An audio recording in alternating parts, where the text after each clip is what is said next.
करेंगे फाइबर के बारे में। वर्तमान की अवस्थिति में देखे जाने वाले फूड सोर्सेस या खाने के सोर्सेस में मुख्यतः फाइबर की मात्रा ना के बराबर पाई जाती है।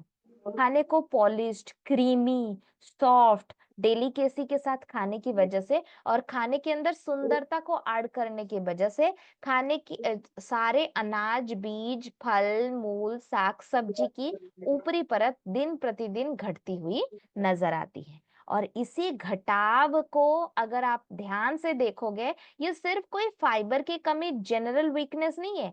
ये फाइबर की कमी आपके आंतों के सहावस्थान में बहुत बड़ा प्रश्नवाची शुरू कर देता है।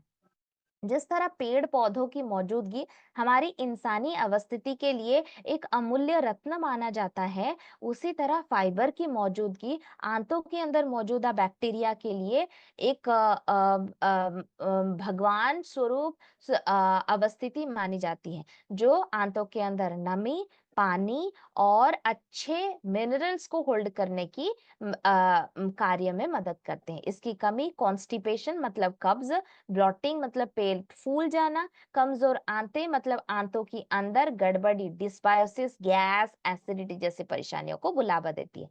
अगर यही प्रॉब्लम लंबे वक्त तक खींची जाएगी तो diabetes, cholesterol, high BP, blood pressure जैसी परेशानियां उभरते हुए नजर आएगी। आयुर्वेदा में भी इसी चीज को दूर भगाने के लिए संपूर्ण फूड सोर्सेस और कुछ चुनिंदा हर्बल गुडनेस, जिनमें त्रिफला, सौंफ, आंवला जैसी पोषक तत्वों को शामिल करने की विवरण किए गए हैं। इन्हीं सभी को मद्देनजर रखते ही हमने देखो, वर्तमान की परिस्थिति में वो पुराने जमाने वाला होल फूड्स, होल ग्रेन्स खाने की अवधि को अगर शुरू करने लगोगे तो of course it is hard to run, मतलब there is a 100 miles to stay away.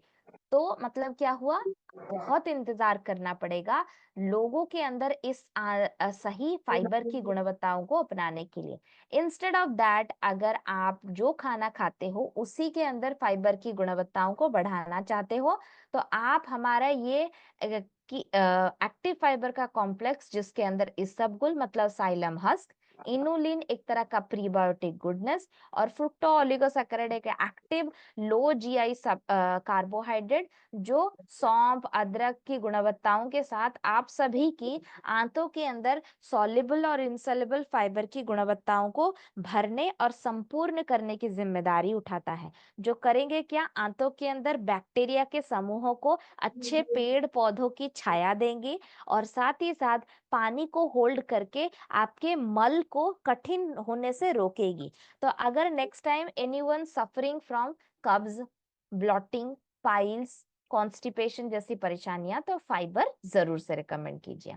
कोई बंदा वजन कंट्रोल करने के लिए आता है लेकिन बोलता है मैम और सर मैं ना भूख कंट्रोल नहीं कर पाती, मुझे कोई सलाह दीजिए। उसके लिए भी आपको फाइबर उसके पिक भूख वक्त पे, मतलब जिस वक्त उसको सबसे ज्यादा भूख लगती है उस वक्त अगर फाइबर की सलाह देंगे तो ज्यादा से ज्यादा भूख को नियंत्रित कर पाएगा।